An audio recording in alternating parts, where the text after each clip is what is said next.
Ako nga pala si Isabela. Ngayon ay 25 anyos na ako, ngunit gusto kong ikwento ang isang bahagi ng buhay ko na naganap noong ako'y 18 pa lamang. Sa edad na iyon, nadanselya ako ni Boy Lorge, isang pangyayari na hindi ko kailanman inasahan. Nagsimula ang lahat ng magdala ng matinding unos ang bagyong dumaan sa aming probinsya. Sa gitna ng kaguluhan, napilitan akong iwan ang aming tahanan at magtungo sa Maynila upang pansamantalang makituloy sa asawa ni Boy Lorge.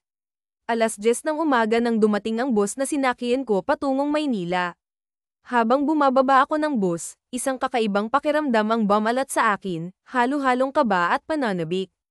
Ngayon pa lamang ako nakarating sa lungsod na ito, kahit pa sa Tarlac lamang ako nanggaling.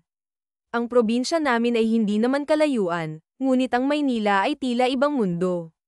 Pumarito ako upang magtrabaho sa malayong pinsan kong si Ate Maria. Siya ay tubong Tarlac rin, ngunit mula nang magpunta siya sa Maynila noong 18 anyos siya, hindi na siya nakabalik sa probinsya dahil, sabi nga niya, umasenso na raw siya. Madalas naman siyang dumadalaw sa amin, kaya't alam kong hindi magiging mahirap ang makisama sa kanya. Habang naglalakad ako papunta sa terminal, naisip ko na ang bagyong nagdulot ng pagkasira sa aming bahay ay tila isang blessing in disguise. Dahil dito, napapayag sina Itay at Inay na lumuwas ako ng probinsya. Sa totoo lang, mataas ang pangarap ko. Hindi ako hipokrita, gusto ko ring maranasan ang buhay sa lungsod at makaramdam ng kahit kaunting ginhawa. Eksakto ang dating ni Ate Maria upang sunduin ako.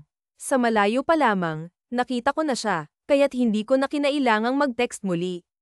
Agad niyang kinuha ang isa sa 3 bag na dala ko. Sakto lang ang laki ng mga ito, ngunit dama ko ang bigat ng bawat isa, hindi lang dahil sa laman kundi dahil sa bigat ng mga pangarap na dala ko. Magandang umaga, Ate Maria, magalang kong bati sa kanya habang iniaabot ang isa sa mga bag. Tara na, sagot niya ng mabilisan. Nauna siyang naglakad, kaya't sinundan ko na lamang siya. Napansin ko ang kanyang pananamit, halos hubad na, sa aking paningin. Kahit nakita ko na siyang ganoon dati, nagulat pa rin ako dahil pampublikong lugar ito. Siguro, kailangan ko na lang sanayin ang sarili ko sa ganitong tanawin sa Maynila. Habang naglalakad kami sa masikip na daanan, napansin ko rin ang mga kababaihang tila walang pakialam sa kanilang kasuotan, mga nakaluwa ang hinaharap, tila hindi alintana ang mga matang nakatingin. Pagdating namin sa lugar na tinitirhan ni Ate Maria, agad kong napansin ang kakaibang enerhiya ng paligid. Maraming bata ang nagtatakbuhan at naglalaro sa tabi ng estero. Maraming tao ang nakatambay, ang ilan ay nagkukwentuhan, ang iba'y tila nagmamasid lamang. Sa gitna ng ingay, may narinig akong hagakhikan mula sa grupo ng mga babae at lalaki na nadaanan namin. "Oh, sino yang magandang bata na kasama mo, Maria? Hoy, ano yan? May kinuha ka ng katulong nyo. Nako, batang-bata yan sariwa. Tapos ang asawa mo medyo mahilig. Paano ka na niyan, Maria?" Hagalpak ng tawa ang isa sa kanila. Bagamat hindi ko ganap na naintindihan ang kanilang sinabi, alam kong hindi maganda ang tono ng kanilang usapan. Ang nabanggit na asawa ni Ate Maria ay tila may kakaibang kahulugan na hindi ko palubos maisip. Ngunit sa mga tingin at ngiti ng mga tao sa paligid, dama ko na may mga bagay akong matutuklasan na magbabago sa aking pananaw sa buhay. "Hoy, magsitigil nga kayo. Pinsan ko yan kaya maganda, o kasing ganda ko," malakas na tugon ni Ate Maria, sabay kibit balikat sa mga tao. Ang kanyang boses ay puno ng kumpiyansa, na para bang walang sino man ang makakatalo sa kanyang sinabi. Nagkabiruan pa sila, at tila naging masaya ang usapan. Ako naman, tipid lang na tumango, sinusubukang panatilihin ang pagiging mahinahon. Bilin kasi sa akin ni Itay na maging maghiliw at matutong makisama sa mga tao rito, kaya't pilit akong ngumiti, kahit medyo naiilang. Pagkuwan, huwag mong intindihin ang mga yan, Isabela. Ganoon talaga yung mga tao sa lugar na to, mga tsismosa, sabi ni Ate Maria habang bahagyang itinaas ang kilay, tila pinapakita na sanay na siya sa ganitong eksena. "Okay po, ate," ang tanging naitugon ko na lang, habang iniisip na para akong nasa isang tagpo sa mga napapanood kong teleserye. Ang bawat detalye ng paligid, ang mga bahay na nadadaanan namin, ang mga tingin ng mga tao, ay tila pamilyar ngunit kakaiba. Isa sa mga bahay na iyon ang sa kanya, maliit, may gulong sa ibabaw ng bubong. Doon ko lang nalaman na ang malaking gulong pala ay ginagamit bilang pandagdag na proteksyon laban sa bagyo, upang hindi tanggayan ang yerong bubong. Pagdating namin sa bahay ni Ate Maria, agad kong napansin ang dami ng gamit sa loob. Sa kabila ng kaliitan nito, maayos at mabango ang bahay kahit nasa tabi ng estero. Ang bango ay tila nagtatago ng katotohanan ng lokasyon nito. Maliit lang ang bahay ko. Kinuha lang naman kitang kasambahay para may maiwan dito kapag wala kami ng asawa ko, Isabela, paliwanag ni Ate Maria habang nagsisindi ng sigarilyo. Ang usok ng sigarilyo ay unti-unting pumailan lang paitaas, nagdadala ng kakaibang amoy na tila sumasalamin sa kanyang personalidad, malakas, matapang, at walang pakialam. Wala naman pong problema, sagot ko habang tumatango. Sa isip ko, handa akong gawin ang lahat ng kinakailangan upang makatulong. May magiging kwarto ka naman dyan. Dati yang bodega, pinalinis ko na yan kay Kuya Boy mo. Siya nga pala, maya-maya lang nandito na yun, dagdag niya habang muling bumuga ng usok. Okay lang ba kung ikaw na ang magsaing ngayon? Tutal kasi nandyan ka naman na. Magpapalinis ako ng kuko sa kapitbahay kong nagmamanicure at pedicure dyan, yung sa kabila. Sarado mo na lang yung pinto, utos niya habang iniaabot ang susi. Sige, ate. Tugon ko agad. Nang maiwan ako sa bahay, naisip kong simulan ang mga gawain.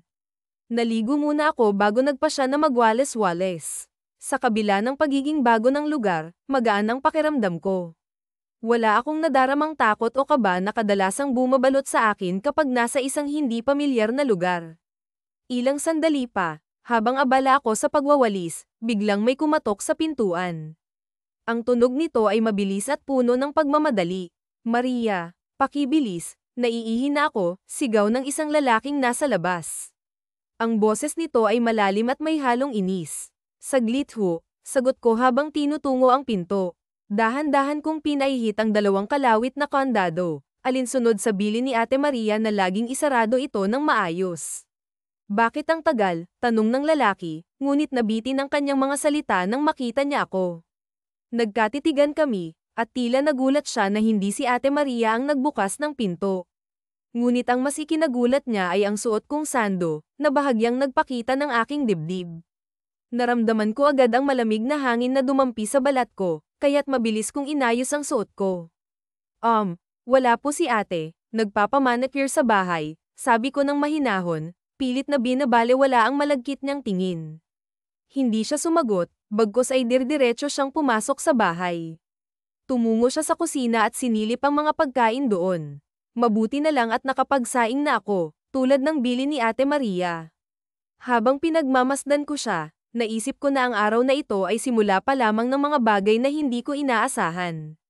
Sino ka? Anong pangalan mo? Tanong ng lalaking nasa harapan ko. Ang boses niya ay malamig ngunit may halong awtoridad. Napalunok ako, ramdam ang kaba na kumakawala sa bawat pintig ng aking puso. Hindi ko maiwasang ipit ang buhok ko sa likod ng tenga, isang walang malay na kilos na tila nagbibigay sa akin ng kahit kaunting kumpiyansa. Hindi ko rin maintindihan kung bakit parang may kakaibang epekto sa akin ang kanyang baritonong boses, malalim, may bigat, at tila may kung anong puwersang humihila sa akin. Isabela po, sagot ko ng halos pabulong. Pakiramdam ko'y mahina ang boses ko kumpara sa kanya. Ikaw yung nabanggit ni Maria sa akin na pinsan niyang makakasama namin dito sa bahay, tanong niyang muli, ang mga mata niya'y tila sinusuri ang bawat galaw ko. Opo, ako nga po, sagot ko, pilit na pinipigilan ang panginginig ng aking tinig. Kuya Boy, tawagin mo na lang akong Kuya Boy, putol niya sa sagot ko, kasabay ng isang ngiting nagpakilig sa akin. Hindi ko napigilan ang sarili kong humanga, yung ngiti niya, para bang kayang tunawin ang anumang yelo. Ang gwapo niya, at alam kong hindi ako nag-iisa sa opinyong iyon. Boy. Kuya Boy. Sige po, tatandaan ko po yan, sagot ko ng tipid, pilit na itinatago ang kilig na unti-unting bumabalot sa akin. Nagkusa akong kumuha ng pitsyel ng tubig. Napansin ko kasi na kahit nagsimula na siyang kumain, hindi siya kumuha ng tubig. Agad kong inilapag ang pitsyel sa tabi niya at sinalinan ng tubig ang kanyang baso. Salamat, bulong niya, kasabay ng pagtitig sa akin. Ramdam ko ang bigat ng kanyang mga mata na tila hinahanap ang sa akin. Nang magtagpo ang aming mga tingin, Parang may kung anong alon ng init ang damaloy sa akin, dahilan para mapalunok ako muli. Ilang taon ka na nga pala, tanong niya. Ang boses niya'y bahagyang mas malambing ngayon. 17 po, sagot ko, pilit na nilalabanan ng kaba. Wow, sagot niya, tila nag-iisip. Hindi ko alam kung ano ang ibig niyang sabihin, pero naramdaman ko ang bahagyang pag-init ng pisngi ko. Pinilit kong huwag magpakita ng kahit anong reaksyon. Kailan ka naman mag-18? Tanong niyang muli, tila interesado. Sa loob po ng 2 buwan, sagot ko, pilit na pinapanatili ang tono ng aking boses na kalmado. Malapit na, sambit niya, kasabay ng isang maikling pagtango.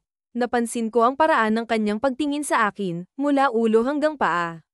Mabilis lang, pero sapat para mag-iwan ng kakaibang pakiramdam sa akin. Parang may dumaan na kuryente sa katawan ko, isang sensasyong bago sa akin at hindi ko maipaliwanag.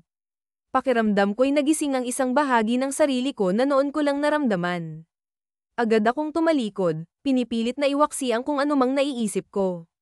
Alam kong 17 pa lang ako, pero dahil sa hirap ng buhay, napilitan akong mag-mature ng mas maaga kaysa sa iba. Ngunit ang ganitong pakiramdam, ang kakaibang init na iyon, ay bago sa akin.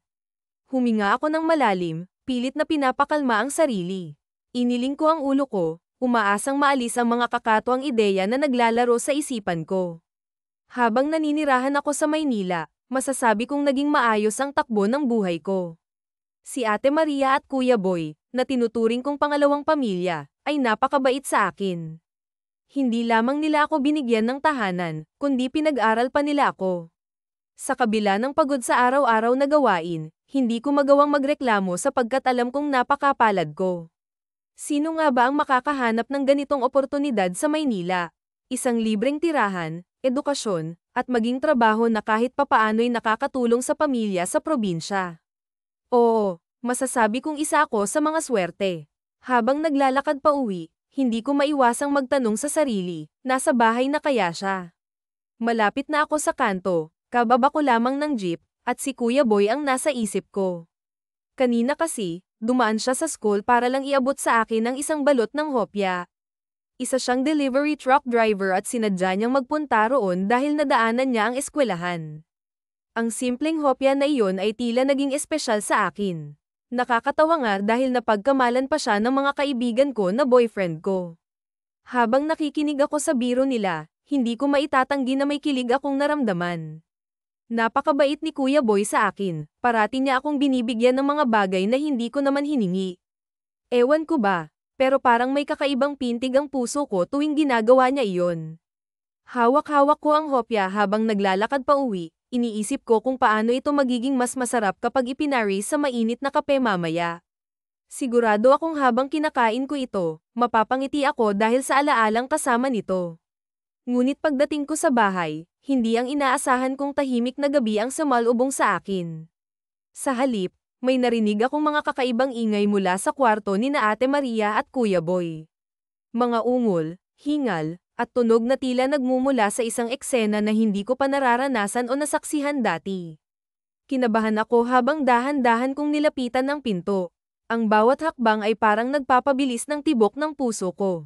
Nang hawakan ko ang seradura, ramdam ko ang panginginig ng aking mga kamay. Dahan-dahan kong pinahihit ang seradura, pilit na hindi gumagawa ng ingay. Pagbukas ng pinto, halos mapalalaki ang mga mata ko sa aking nakita. Si Ate Maria, pawisan, parang isang asong nakaluhod, habang si Kuya Boy naman ay tila kabayong hinihingal. Hindi ko maipaliwanag ang eksaktong nararamdaman ko, halo-halong kaba, hiya, at pagkabigla. Alam kong gawain iyon ng mag-asawa, ngunit iba pala kapag nasaksihan mo ito ng harapan. Ang mga eksenang dati nababasa ko lamang sa mga kwento o naririnig mula sa iba, ngayon ay nasa harapan ko mismo. Kinabukasan, halos tanghali na ako nagising. Hindi ko kasi magawang makatulog ng maayos. Paulit-ulit na bumabalik sa isip ko ang mga nasaksihan ko kagabi. May kakaibang epekto ito sa akin, isang damdaming hindi ko maipaliwanag kahit pilit kong itanggi sa sarili ko. Isabela, masama ba ang pakiramdam mo kaya hindi ka nakapasok? Katok sa akin ni Ate Maria. Bamantong hininga ako bago bumangon. Oo, Tay, simple kong tugon. Pero gising na po ako, iinumin ko lamang tanang gamot. O siya, ako'y aalis na palem niya sa akin. Hindi naman ako tumugon. Narinig ko na rin ang mga yabag ng papalayo niyang mga paa.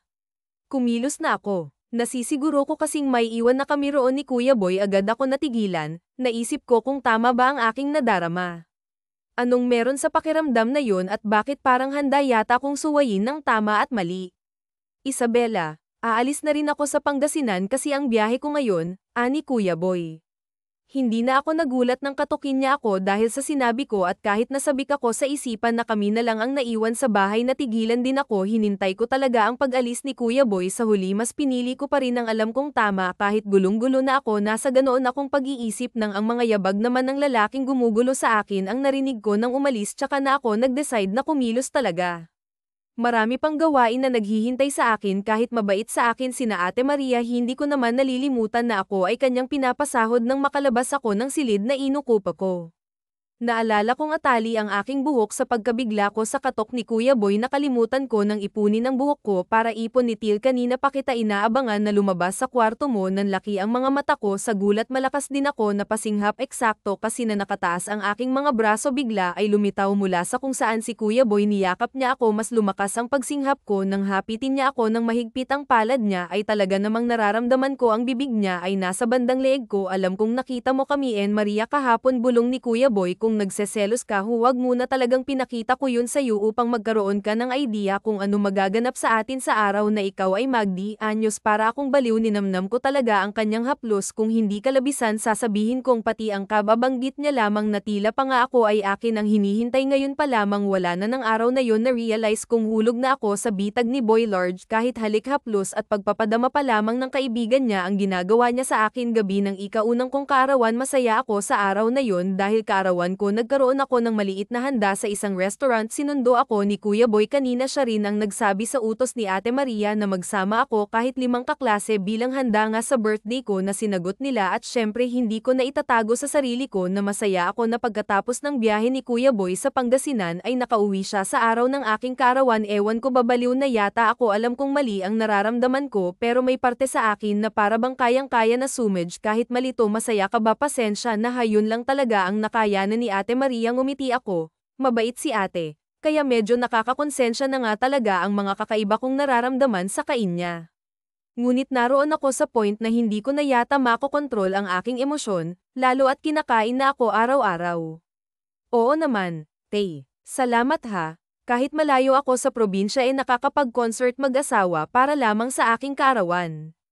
Inutusan kasi niya ang huli na bumili ng cake sa nadaanan namin na bake shop. Para raw ma-feel ko na birthday ko hanggang sa pag-uwi ng bahay, dahil araw ng Biyernes ngayon. Sa araw ng Linggo na lang ako magsisimba bilang pasasalamat sa panibagong regalong buhay sa akin ng Panginoon. Wala yun, tugon ni Ate Maria. Naging napakabait mong bata habang nananatili ka sa amin at talaga namang natutulungan mo. Oo, sa malaking paraan na hindi mo lang nalalaman kung gaano. Kaya dapat lang ang simpleng celebration na yun. Nginitian ko siya ulit. Hayaan mo, Tay, pag-uwi natin kaagad kitang hahainan ng masarap na cake dahil sa nakuha kong pambabala mula sa'yo, pagbibiro ko sa kanya. Nagtawanan kami nang dumating na't pamwesto na sa driver's seat si Kuya Boy. Tsaka ko nalaman na bukod pala sa alam kong trabaho ni Ate Maria sa umaga ay mayroon pala siyang trabaho sa gabi na tila on call lamang yun, ang pagkakaunawa ko sa palitan nila ng salita ni Kuya Boy.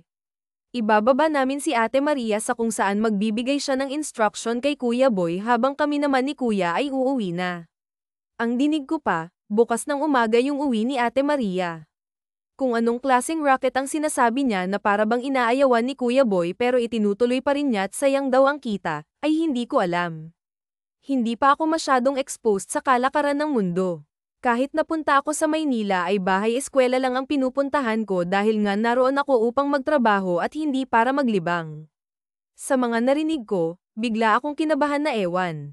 Isipin ko pa lang na may iwan kami ni Kuya Boy sa bahay, kinikilabutan na ako sa hindi ko malaman na dahilan.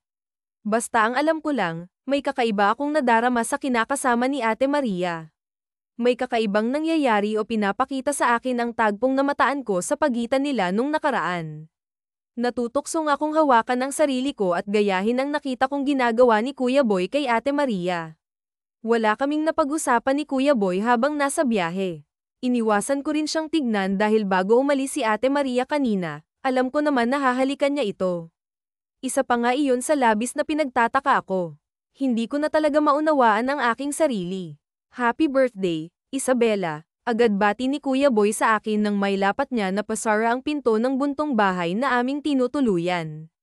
Nang lingunin ko siya ay nakagulat ko ang ginagawa niya. Gumigiling lang naman siya sa akin dahil nga lahat ay galing sa labas ng bahay, lahat ng bintana sa bahay ay mga nakasara. Hindi ko na kailangan na alamin kung safe ba o ano, nasisiguro ko naman din na hindi kikiwal ng ganoon si Kuya Boy kung hindi sigurado sa kanyang pagkiwal at pakikipagtitigan sa akin. Agad akong nag-aanyaya sa sarili ko. Unti-unti ko ring ginaya ang ginagawa niya. Hindi namin nilisan ang mga mata namin sa bawat isa. Aaminin kong masaya pala sa pakiramdam ang ganoon, tila babuhay na buhay ang dugo ko, nai-excite ako, nakakaramdam ng kilabot. At nang makalapit na si Kuya Boy sa akin ay para bang may malakas na baltahe ng kuryente ang bumalat sa aking pagkatao, lalo na nang hoiin niya ang may kahabaan kong buhok at ipinaling niya iyon sa aking isang side upang magkaroon siya ng agarang akses sa aking leeg. Mariin akong napapikit nang dumampi ang labi niya sa aking leeg. Kusang humaplos payakap sa kanya ang aking mga palad. Alam kong mali ito, ngunit sa mga sandaling yun, hindi ko mahanap ang sagot sa katanungan na makokontrol ko pa ba ito. Nakahanda ka na bang sumigaw? Bulong niya sa akin. Sinadya niyang damaykit ang kanyang labi sa aking tenga. Simpleng tango ang aking naisagot. Tila naman iyon lamang ang hinihintay ni Kuya Boy. Ang bilis ng pangyayari, walang salita. Nagulat na lamang ako na hindi man lang namalayan, nagdani ang bubungad sa akin nang ay patalo niya ako sa hagdan na iyon ang kanilang bahay. Ginabayan niya ang mga palad ko kung saan ako nararapat na kumapit at ilang sandali pa nga, nagsimula na si Kuya Boy. Talagang masasabi ko sa sarili ko na bumigay na nga ako. Heto at napapapikit ako at hindi malaman ang gagawin ng mga oras na yon. Grabe pala ang pakiramdam habang ginagawa ta. Sa isip-isip ko ay gusto ko pang maulit ito ng maraming beses dahil talaga namang ginagalingan ni Kuya Boy, napakagaling niya. Hindi ko na mabilang kung ilang beses na may nangyari sa aming dalawa ni Kuya Boy pero ang bawat detalye, bawat posisyon, at bawat kaligayahan na aking nararamdaman sa aming pagsasalo ay hinding-hindi ko makakalimutan. Tinitigan ko siya kasalukuyan siyang nag-aayos ng sarili ngunit halatang halata pa rin na tayo pa rin ang kanyang pinakatatago. Halatang sumuong sa mainit na balon. Pawisan din ang gwapong mukha ni Kuya Boy. Mahal kita, Kuya Boy, hindi na ako nahiyang aminin yun sa kanya. Sa gulat ko'y tumawa siya ng malakas, nakakabingi at hindi ko man tanggapin, nakakawasak pa nga ng puso. Hindi yan pagmamahal, Isabela. Nagkakamali ka. Pinatikim lang kita ng langit kaya mo yan nasasabi, nakangising wika niya sa akin.